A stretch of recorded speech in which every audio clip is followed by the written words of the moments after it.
In today's video, I'm going to teach you how to revoke permissions in MetaMask. If you've connected your wallet to decentralized apps before, it's a good idea to occasionally review what permissions you've granted. Over time, different dApps may keep access to certain tokens in your wallet, and revoking permissions you no longer need is a smart security habit. To get started, open the MetaMask Portfolio and connect your MetaMask wallet. Make sure you're connected to the correct wallet account you want to review.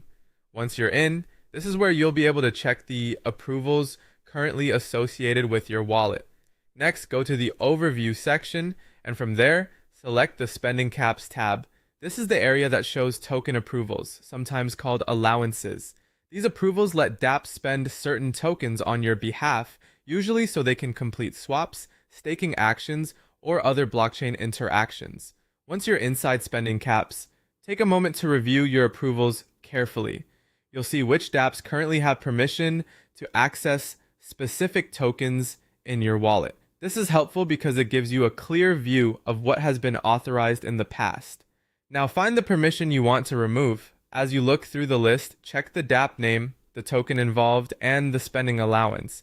This part is important because you want to make sure you're revoking the correct approval and not something you still actively use. When you found the one you want to remove, click Revoke next to that approval. This tells MetaMask that you want to cancel that token permission on-chain. After that, MetaMask will open a transaction confirmation window.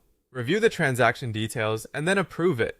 As with any blockchain transaction, it's always worth quickly checking what you're confirming before you continue. Once submitted, wait for the transaction to be confirmed on the blockchain. After confirmation, that token approval will be revoked and the dApp will no longer have that specific spending permission.